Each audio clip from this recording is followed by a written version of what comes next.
Join Kids Hut family.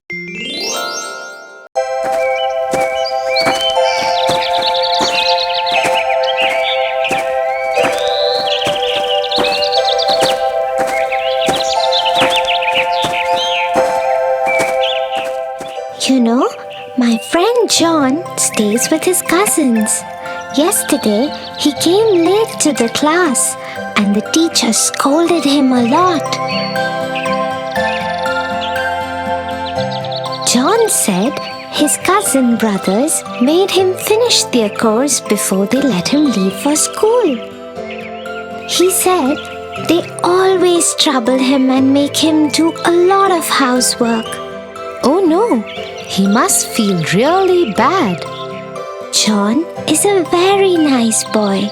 He doesn't disobey anyone. He's very nice to his cousin brothers despite the way they treat him. That is very nice of him. We should always forgive people for their mistakes. Have you heard the story of Cinderella?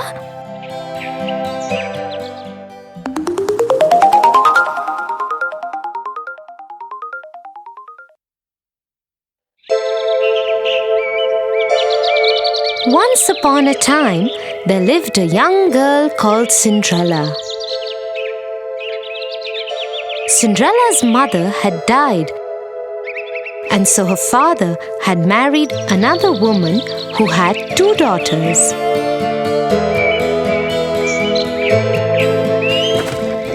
One day, Cinderella's father went to work and never returned. Cinderella was left at the mercy of her stepmother and 2 stepsisters who made her do all the work of the house. Cinderella, it's morning already. Where is our breakfast? Just a moment, stepmother. I am just bringing it out. As soon as Cinderella had laid the breakfast, the stepmother and stepsister started eating it. Cinderella served her own plate too and was about to eat when her stepsister pushed her own plate away. Yuck! I hate it.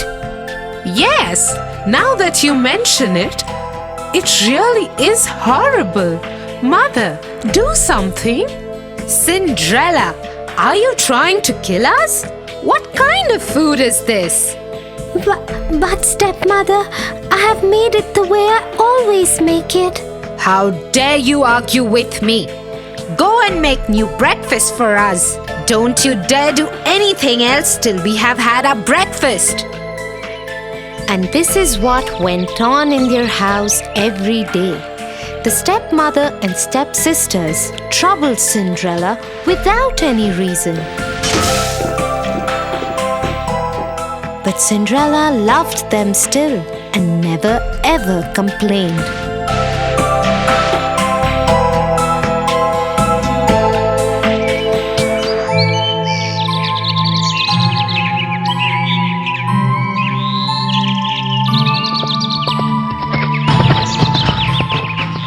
One day, an announcement was made in the village. Let everybody know. There will be a royal ball at the palace tomorrow night, and the king's son, Prince Charming, will marry a maiden from amongst the guests. Everybody from the village is invited. The whole village was excited. Even Cinderella's stepmother and stepsisters couldn't stop talking about it in the house. And that is how Cinderella found out about the ball. The royal ball! Prince Charming! The whole village is invited. I will finish my work quickly so we can all go together. Won't it be just wonderful? You! Who said anything about you going? You will stay here and polish our shoes till you can see your face in them. And so, with a heavy heart, Cinderella saw her stepmother and stepsisters dress up and leave for the royal ball the next day. Once they had left, she cried bitterly. Suddenly, her room lit up, and Cinderella saw the most beautiful fairy she could imagine. She held in her hand a delicate wand. Who are you? Get up, child. I am your fairy godmother. I am here to get you to the royal ball. Really? I never knew I had a fairy godmother. But how will I get to the ball? I don't have anything to wear. You don't worry about that, my child.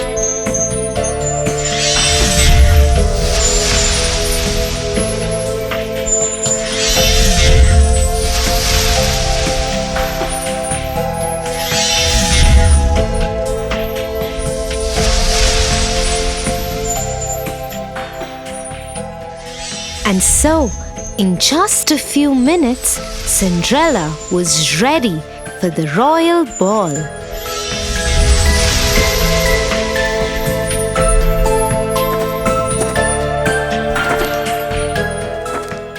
As she thanked her fairy godmother and got aboard the chariot, she received a word of caution from the fairy godmother. Remember to be back home at 12, otherwise the spell will wear off.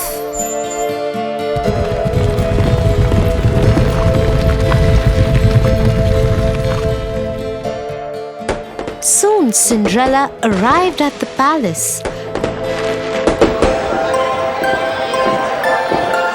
As she entered the great ballroom, everyone turned to look who this beautiful maiden was. Nobody could recognize her.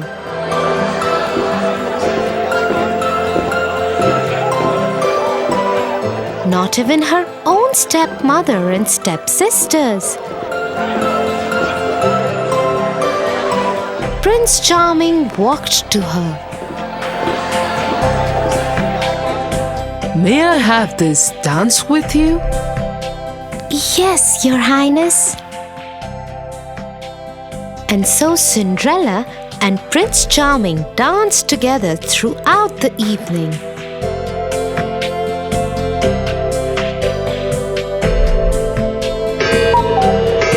Till Cinderella heard the clock strike. Fairy godmother's words came back to her. She needed to get out of there before the clock struck 12. Without saying a word, she tore away from the prince's grasp and ran out of the palace. The prince ran after her. "Wait, wait! What is wrong? Why are you running? I don't even know your name." But Cinderella dared not wait or even look back. Her beautiful gown was already turning into rags again. Her hair was coming loose from the perfect bun that the fairy godmother had made for her. She didn't even stop when one of the glass slippers came off her foot and fell in the palace driveway.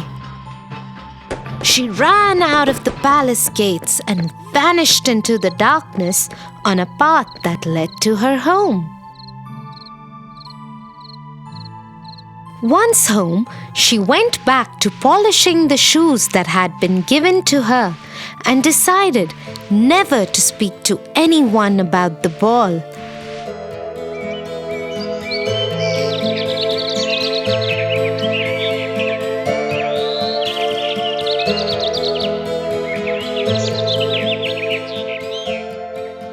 A few days later, 2 men from the palace showed up at their door. The lady that Prince Charming fell in love with left behind her glass slipper at the royal ball. The prince believes that such a beautiful slipper could fit only his beloved. And so we're asking all the girls in the village to try the slipper.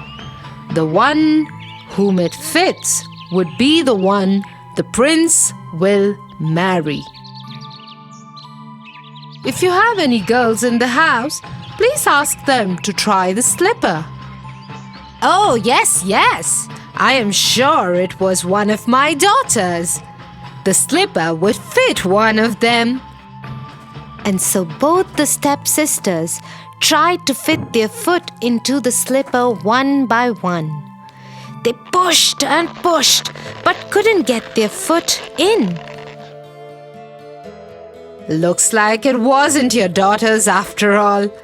Is there any other young lady in the house? No, there isn't. You can leave.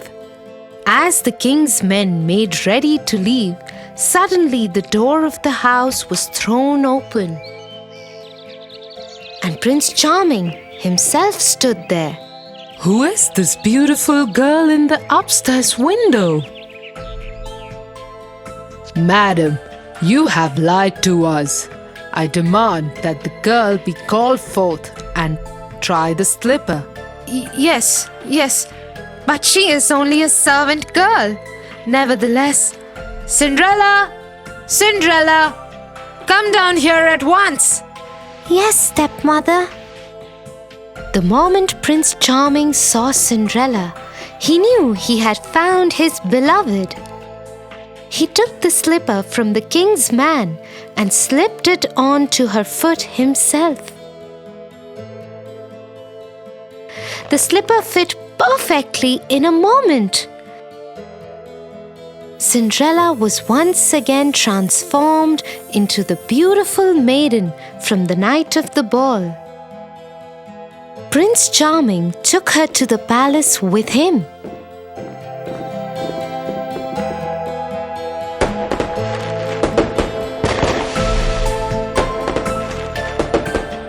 He ordered that the stepmother and stepsisters be punished for lying to the king's men and treating Cinderella so badly and rudely. But being the kind-hearted person that she was, Cinderella asked for them to be forgiven. The prince fell in love with her even more for her generosity, and they lived happily ever after.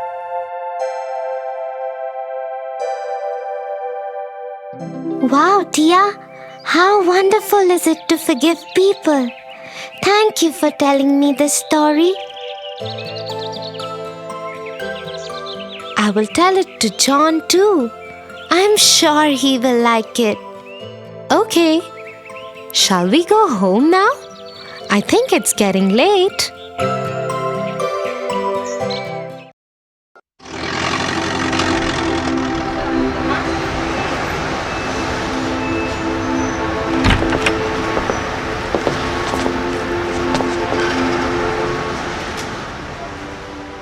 Look at that man, Tia.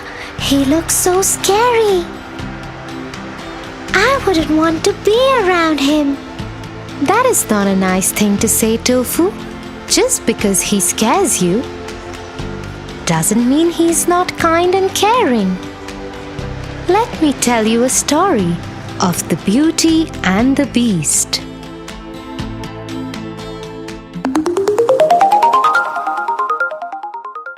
The Beauty and the Beast.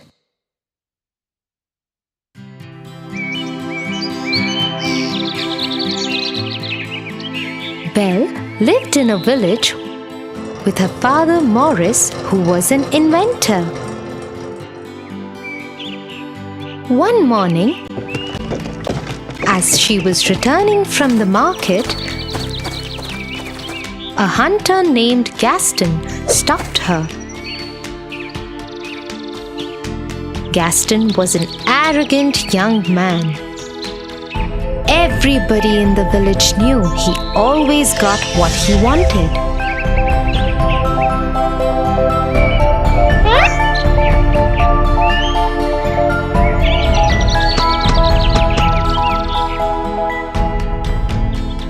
But no one ever dared stand up against him because his father was the village head. The only person who paid no attention to Gaston was Belle. But Gaston was obsessed with her and wanted to marry her. Belle, let me walk you home. Oh, Gaston, no, thank you. I can go home myself. I insist. I have to talk to your father about something important too. Belle continued walking, ignoring Gaston, who started walking with her.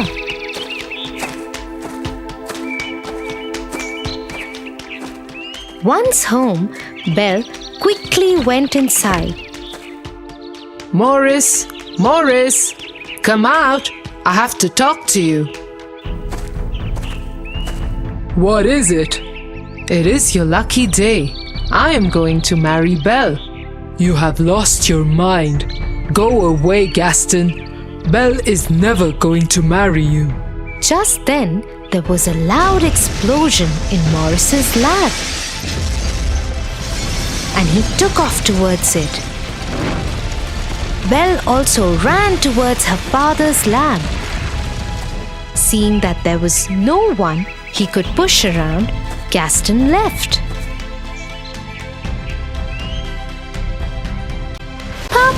Papa, are you all right? I have done it, Belle. My experiment was successful. I am leaving for the fair in the nearby village immediately. You will see, my child. People are going to love this. And so Morris leapt on his horse Philip and rode off.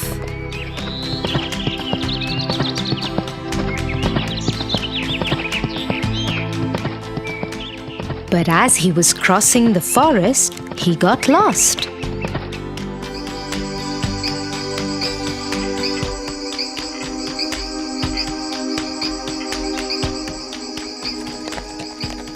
After a few hours, Philip and he landed in front of a huge, lonely castle. There was no one in sight, so Morris tied Philip to a pole at the entrance and went inside the castle. It was pitch dark inside. A few candles were lit in the corners. Hello? Is anyone here? I am lost. Can you help me? A large shadow came across the wall. As it came into light, Morris saw that it was not a man, but a huge, angry beast with an ugly scar across his face. How dare you enter my castle? You need help? I will help you. I'm sorry. I will leave immediately. And Morris started running back the way he had come. But the beast got him and started dragging him. He took him down the staircase and locked him in the dungeon. Please let me go. Please let me go. You will stay here forever. This dungeon is your world now.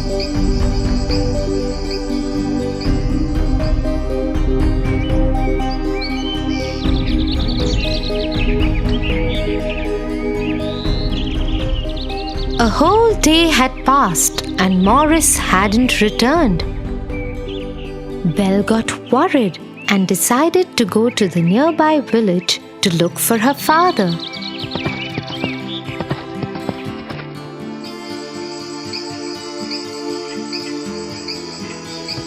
But she too got lost in the forest and landed up at the same castle.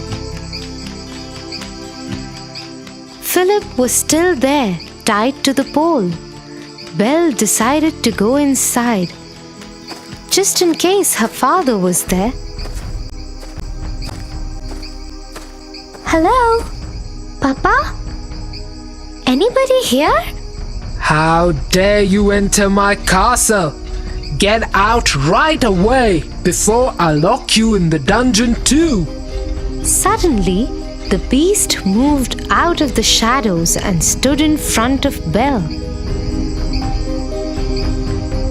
She was terrified of him, but dared not run.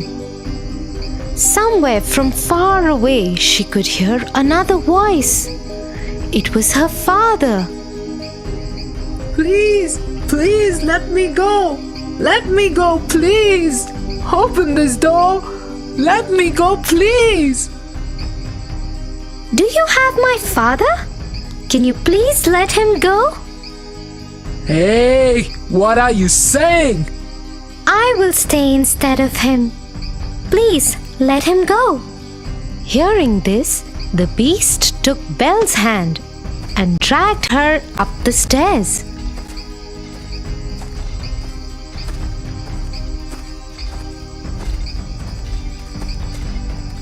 He led her into a huge room. So be it. Your father is free, and you shall be my prisoner forever. And so it was. No matter how much Morris protested, the beast threw Morris out of the castle and into the forest with Philip.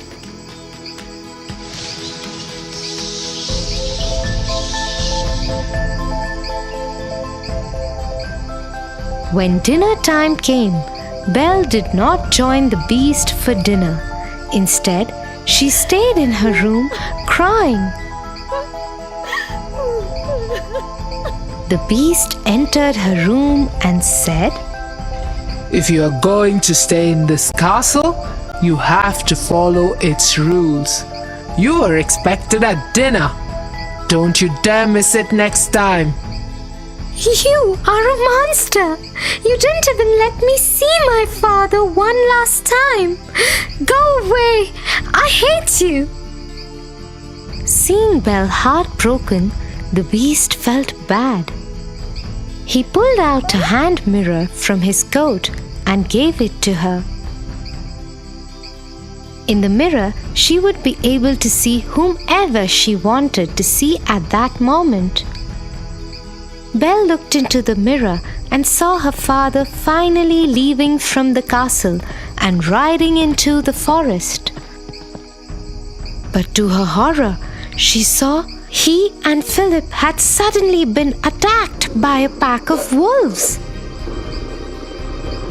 She gave out a loud cry and ran downstairs out of the castle gates and towards her father. Soon, she found herself and her father Morris surrounded by ferocious wolves. Just as the wolves were about to attack Belle, a large paw grabbed one of them by the neck and threw it away. The wolves now turned on the beast, who had decided to follow Belle and help her save her father. The beast scared them off, but not before they had bit into his arm and injured Morris too. He put Morris on Philip, who took off riding as soon as his master was secure. The beast tried to walk towards the castle but fainted and fell.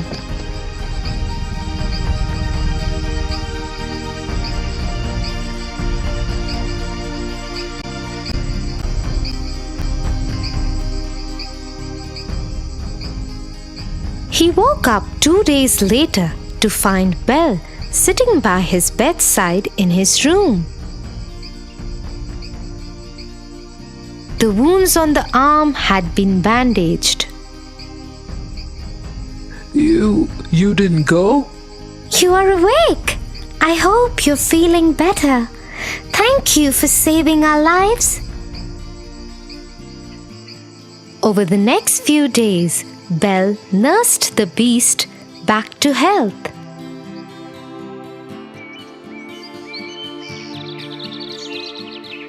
As they spent time together, Belle realized that he wasn't as mean as he appeared to be the first day they had met. In turn, the beast learned to change his ways and became gentler and kinder.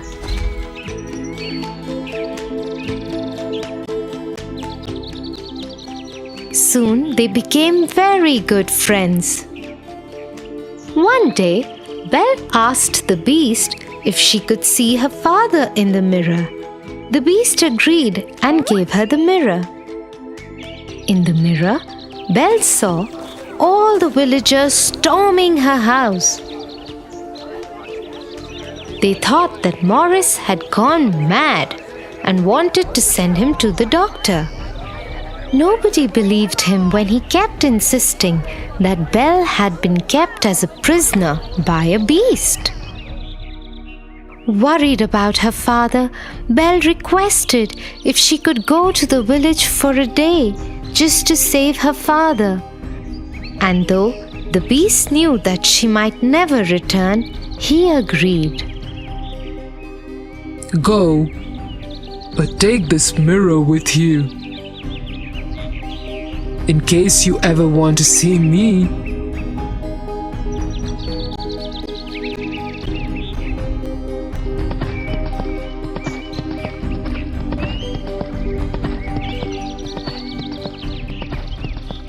Once Belle reached her house, she stood between her father and the villagers and tried to explain the truth. But the angry mob, led by Gaston, who wanted revenge from Morris and Belle for turning his wedding proposal down, wouldn't listen. Gaston grabbed Belle's hand and tried to get her out of the way. As she struggled to free herself, the beast's mirror fell out of her pocket. In it was the beast, looking right at them all. Goodness! She's shown the beast the way to the village. We must go and kill him before he comes here. The angry mob started marching towards the castle with fire torches and swords. They left behind Morris and Belle locked up in their house. Soon they stormed the castle gates. Gaston went upstairs and challenged the beast to a fight. But the beast had had a change of heart. He did not wish to fight, so he came out of the balcony unarmed and tried to talk to the villagers.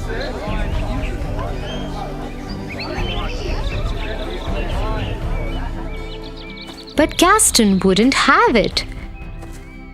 He wanted to kill the beast, and so he attacked him. His sword pierced through the beast's stomach. Shocked, the beast swung his arm to protect himself. Scared, Gaston stepped backwards and fell off the balcony and died. Somehow, Belle had escaped from her house.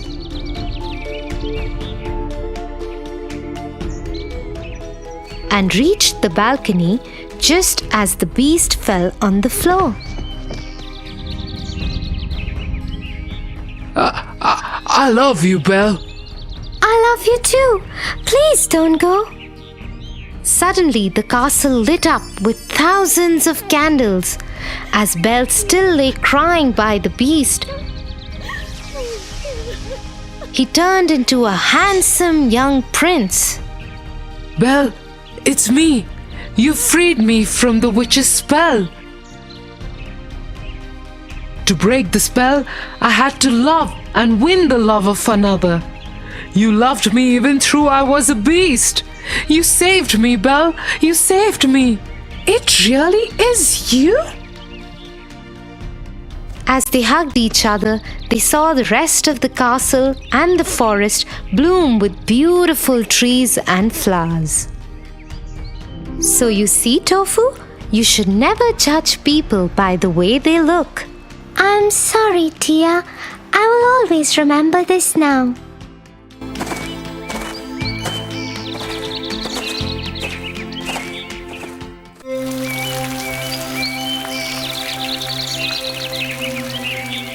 Bye, Melly. I will call you later.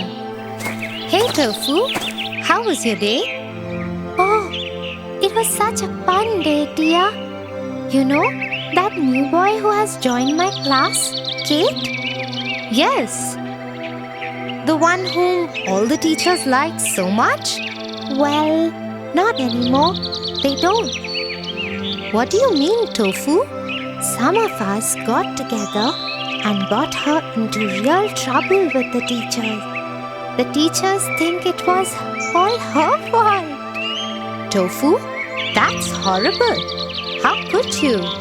Relax, Tia. No one will ever know. I am very disappointed with you, Tofu. But you know what? Evil can never win.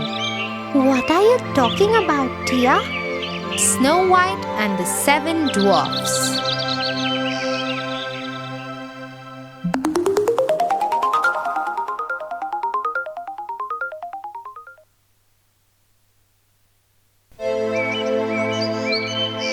Once upon a time, there lived a king with his wife.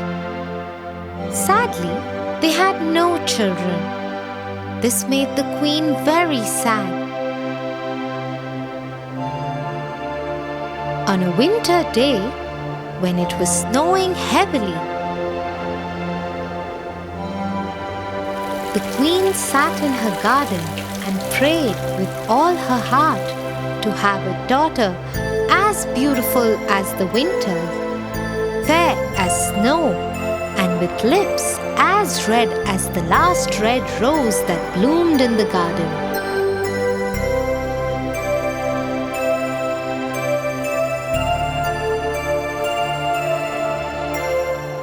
Her prayers were answered a year later when she gave birth to a daughter, just as she wanted. But the childbirth was so difficult for the queen that she died during it, leaving behind the king and their daughter, Snow White. As time passed, the princess started asking for her mother. Father, where is mother? Why don't I have a mother? Soon you will have one, my princess. The word spread in the kingdom that the king had decided to remarry. Families who had daughters of marriageable age started trying to impress the king, but no maiden could win his heart.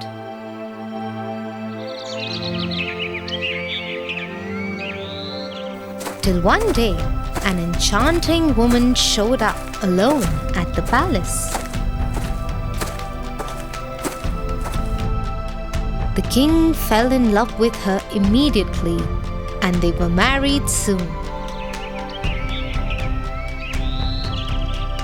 My queen, this whole palace is yours. It is your own home. Go where you like. Ask for whatever you want. Thank you, kind king. But all I need is a room to store my mirror that I have brought with me. Yes, I noticed that all you have brought is that large, round mirror. I am happy as long as you are happy, dear. Oh, you know what will make me truly happy? What is it? Your death.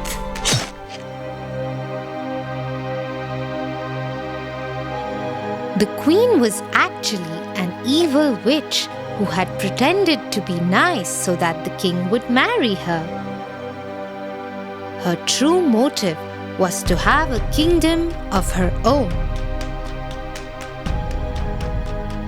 She had only one other desire: to be the fairest woman in the world. Every day, she would stand in front of her mirror, which had magical powers, and ask it the same question. Mirror, mirror on the wall, who's the fairest of them all? It is you, O Queen.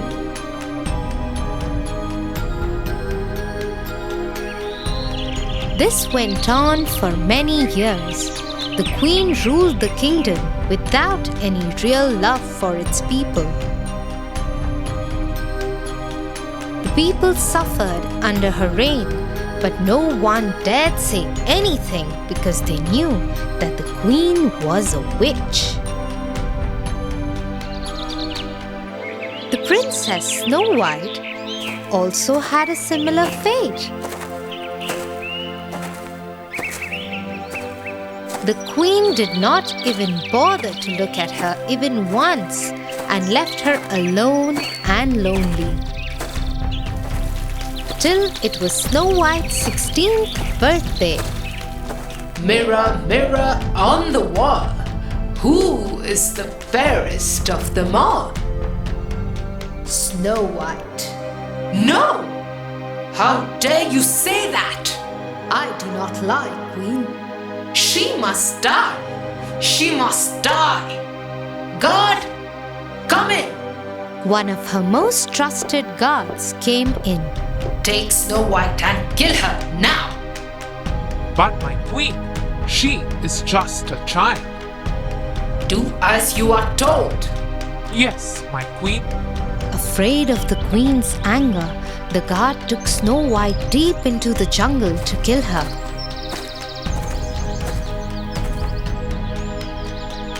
But as he raised his sword to kill her, he looked into her blue eyes and lost his courage to strike. He just left her there and ran. Lost, Snow White wandered deeper into the jungle.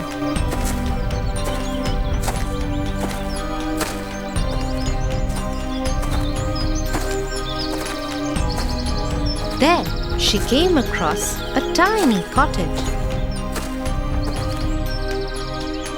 She decided to enter it.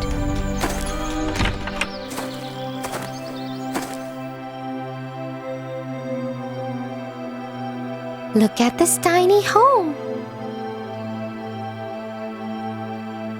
I wonder who lives here. She saw 7 tiny beds.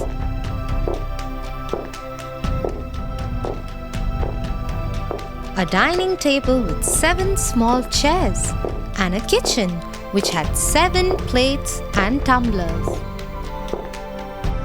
There is 7 of everything here. I think 7 people live here. But why is everything so small and tiny? Snow White was just looking around when 7 dwarfs entered the house. It was their home. Who are you? Oh, hello. I didn't hear you come in. My name is Snow White. I am the princess. The princess? We saw a royal guard kill a reindeer and pull its heart out. Yes, and he was mumbling to himself that he will tell the queen that he had killed the princess and brought her heart for the queen. Yes, the Queen's guard brought me here. I think he wanted to kill me, but ran away, leaving me alone. Don't worry, princess. You can stay here with us. That way, you will be safe. Oh, thank you so much. Snow White started staying with the dwarf brothers. In the day, they would go out into the jungle to hunt and earn money, while Snow White would stay home and cook for them and take care of their house. They all lived happily together.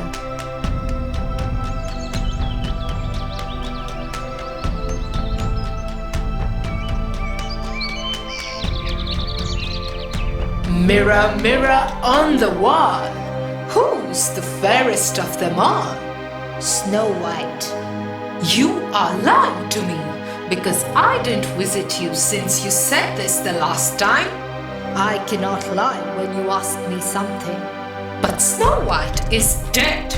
Snow White is alive. Your God lied to you. That God will die, and so will Snow White. Using her magic, the queen disguised herself as an old woman. She even made the mirror tell her where Snow White lived now.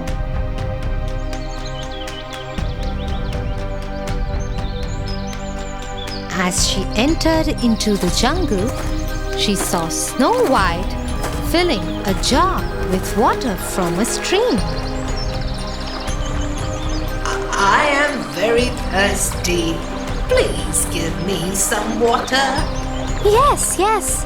Here, please. Have as much as you want.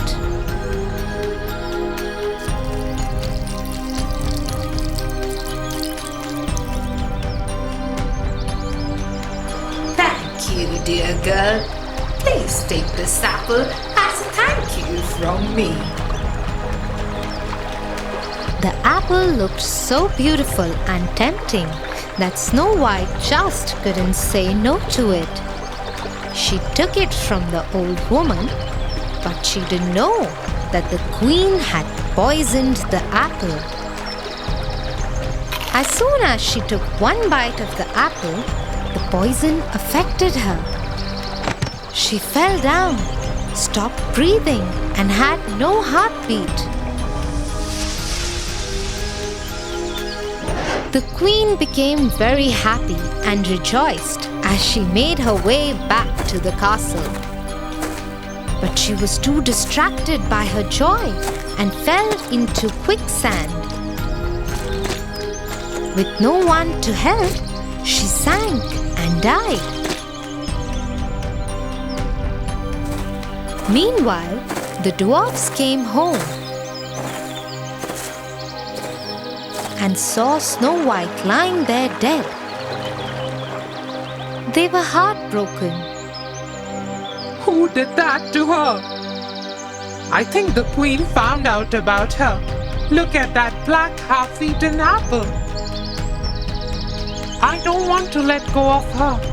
Let us keep her in a glass box.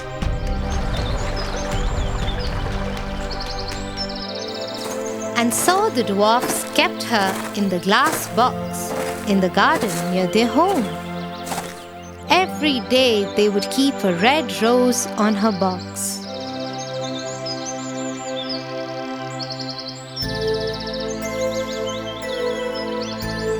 One day, a young prince came into the forest. There he saw the 7 dwarfs sitting by Snow White. He got down from his horse and went to see.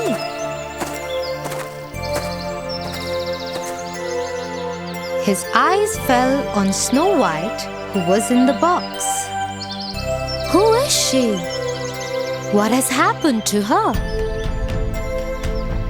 When the dwarfs had finished telling him everything, the prince was sad too. I am in love with her. I wish I had a chance to meet her once. Now all I want to do is kiss her. And so the prince lifted the lid of the glass box and kissed Snow White. As soon as he kissed her, Snow White opened her eyes.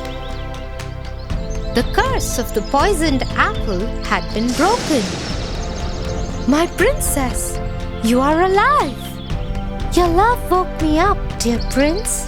Encouraged by the prince's support, Snow White decided to go back to her kingdom and face the queen. When she reached there, she found out that the queen was dead and the kingdom was joyous to have their princess back.